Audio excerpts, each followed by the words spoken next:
Hello दोस्तों, कैसे हैं। मैं आप सभी का अपने यूट्यूब चैनल पर स्वागत करता हूं। दोस्तों, मैं आज आप सबों के सामने वीडियो लेक्चर का तीसरा पार्ट लेकर आ रहा हूं। यह वीडियो लेक्चर अम्ल भस्म एवं लवण से संबंधित है। ये वीडियो लेक्चर मैं आईटी एवं पॉलिटेक्निक परीक्षा के पॉइंट ऑफ व्यू से बना रहा हूं, जो आपको परीक्षा में बहुत ही मदद करेगा। तो आइए आज हम 20 प्रश्नों का सेट देखते हैं जो आप सभी को परीक्षा में मदद करेगी। तो आइए देखते हैं पहला प्रश्न। तो पहला प्रश्न है कि अम्ल वह पदार्थ है जो इलेक्ट्रॉन ग्रहण करती है, इलेक्ट्रॉन प्रदान करती है, प्रोटॉन देता है, OH आयन देती है। ए नंबर ऑप्शन है इलेक्ट्रॉन को ग्रहण करती है, बी नंबर ऑप्शन है इलेक्ट्रॉन प्रदान करती है, सी नंबर ऑप्शन है प्रोटॉन देता है और डी नंबर ऑप्शन है OH देता है। तो जैसे कि आप सभी को पता है कि जब अम्ल को जल में घोला जाता है तो वह हाइड्रोजन आयन देता है और हाइड्रोजन आयन प्रोटॉन के समान होते हैं, इसीलिए अम्ल वह पदार्थ है जो जल में घुलकर प्रोटॉन देते हैं। तो इसका सही आंसर हो जाएगा सी नंबर प्रोटॉन।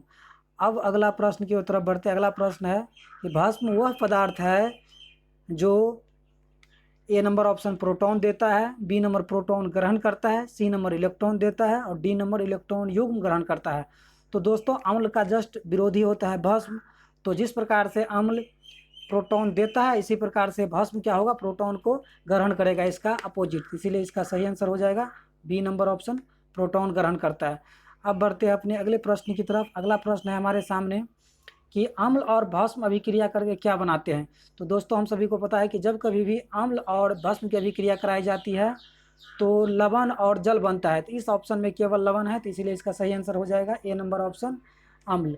अब बढ़ते हैं अपने अगले प्रश्न की तरफ। अगला प्रश्न हम लोग के सामने ये रहा, उदासीन अभिक्रिया में बनता है। पूछा गया कि उदासीन अभिक्रिया में क्या बनता है। तो दोस्तों, उदासीन अभिक्रिया अम्ल एवं भस्म के बीच होती है। तो अभी जस्ट इससे पिछले वाले क्वेश्चन में हम डिस्कस कर चुके हैं कि जब अम्ल एवं भस्म आपस में अभिक्रिया करता है तो लवण एवं जल बनता है। इसका बिल्कुल सही आंसर हो जाएगा डी नंबर, क्योंकि सी नंबर इसलिए नहीं कर सकते हैं कि सिर्फ लवण तो बनता है लेकिन लवण के साथ साथ जल भी बनता है, इसीलिए हम लोग का बिल्कुल सही आंसर हो जाएगा डी नंबर ऑप्शन। अब बढ़ते हैं अपने अगले प्रश्न। अगला प्रश्न हम लोग के सामने ये रहा कि अम्ल तथा भस्म के परीक्षण के लिए किसका प्रयोग किया जाता है। ए नंबर ऑप्शन है लिटमस पत्र, बी नंबर ऑप्शन है कोबाल्ट पत्र, सी नंबर ऑप्शन है अमोनिया पत्र और डी नंबर है इनमें से कोई नहीं।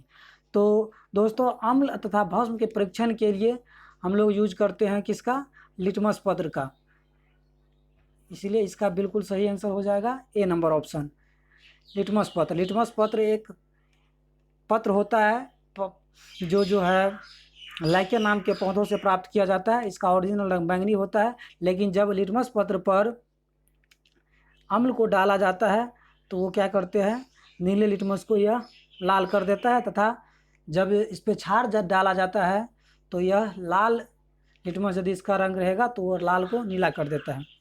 अब बढ़ते हैं अपने अगले प्रश्न 6 नंबर प्रश्न की ओर। जो प्रश्न है, नीले पत्र को लाल कर देता है। प्रश्न है, नीले पत्र को कौन लाल करता है, अम्ल, भस्म, क्षार या फिर लवण। तो नीले पत्र को लाल करता है अम्ल, तो इसका सही आंसर हो जाएगा ए नंबर ऑप्शन। अब बढ़ते हैं अपने अगले प्रश्न 7वां नंबर प्रश्न, लाल पत्र को नीला कौन कर देता है। तो इससे पहले वाला प्रश्न हम लोग देख चुके हैं कि नीले को लाल करता है अम्ल, तो लाल को नीला करेगा बी नंबर ऑप्शन, भस्म। अब बढ़ते हैं अपने अगले प्रश्न की तरफ। अगला प्रश्न है कि जल में घुलनशील भस्म को क्या कहा जाता है। जल में घुलनशील भस्म को क्या कहा जाता है। तो ए नंबर ऑप्शन है अम्ल, बी नंबर ऑप्शन है क्षार और सी नंबर ऑप्शन है लवण और डी नंबर ऑप्शन है इनमें से कोई नहीं। तो इसका सही आंसर हो जाएगा बी नंबर ऑप्शन, क्षार। अब बढ़ते हैं अपने अगले प्रश्न की तरफ। अगला प्रश्न हम लोग के स्क्रीन के सामने ये रहा, जो 9 नंबर प्रश्न है कि इनमें से कौन सा कथन सही है। इनमें से कौन सा कथन सही है। ए नंबर ऑप्शन है क्षार में धातु जैसी चिकनाहट होती है, बी नंबर ऑप्शन है क्षार लिटमस को नीला कर देता है, लाल लिटमस को नीला कर देता है, सी है सभी क्षार भस्म होते हैं परंतु सभी भस्म क्षार नहीं होते और डी नंबर ऑप्शन है उपरोक्त सभी। तो इसका सही आंसर हो जाएगा डी नंबर, क्योंकि क्षार में धातु जैसी चिकनाहट होती है। इसके अलावा क्षार जो है लाल लिटमस को नीला भी कर देता है। सभी क्षार भस्म होते हैं क्योंकि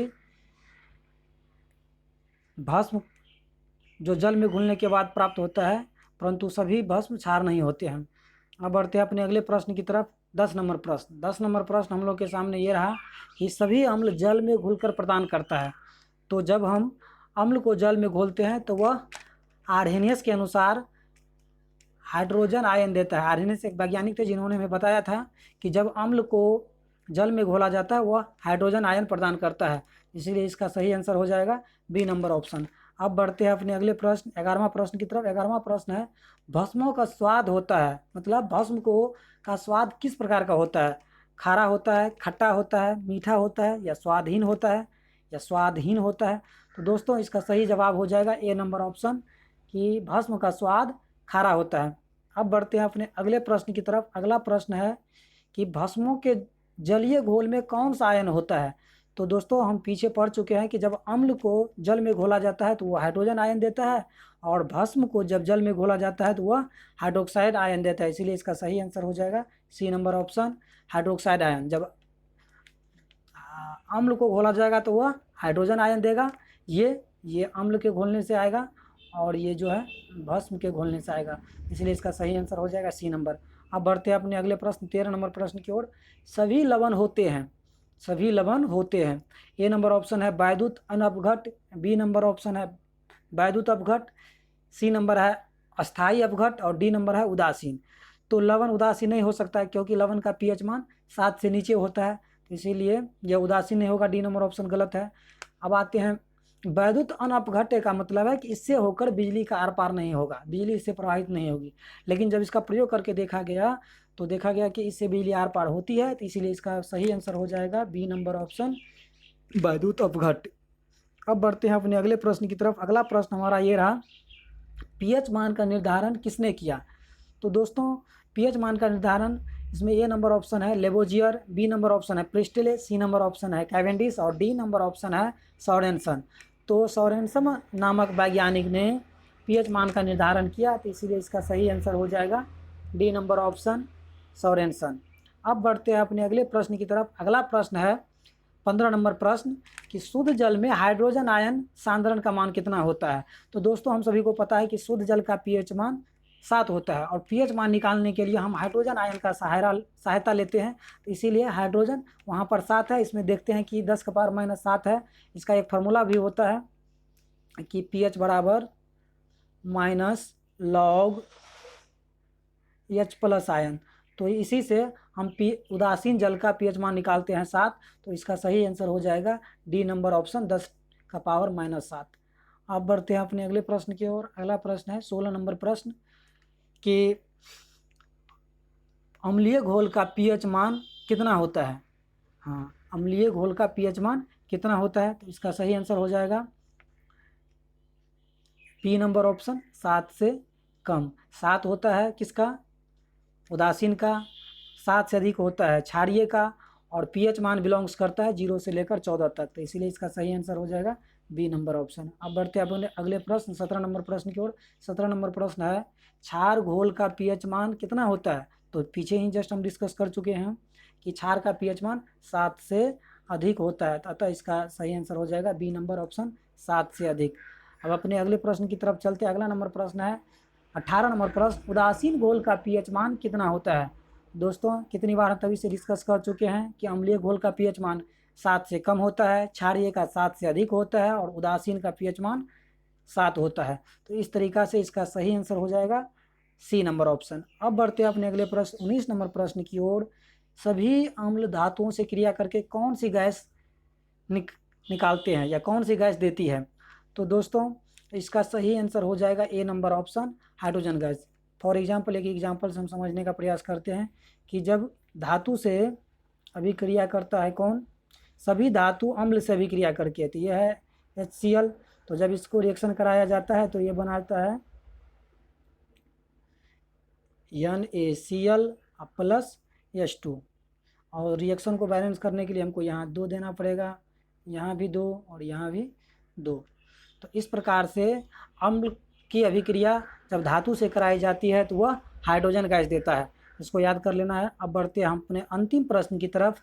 ये रहा आज का अंतिम प्रश्न 20 नंबर प्रश्न कि समान व्यक्ति के रक्त का पीएच मान कितना होता है? समान व्यक्ति के रक्त का पीएच मान यानी कि खून का पीएच मान कितना होता है। तो दोस्तों ए नंबर ऑप्शन है 5.0, बी नंबर ऑप्शन है 6.4, सी नंबर ऑप्शन है 7.4, डी नंबर ऑप्शन है 8.0।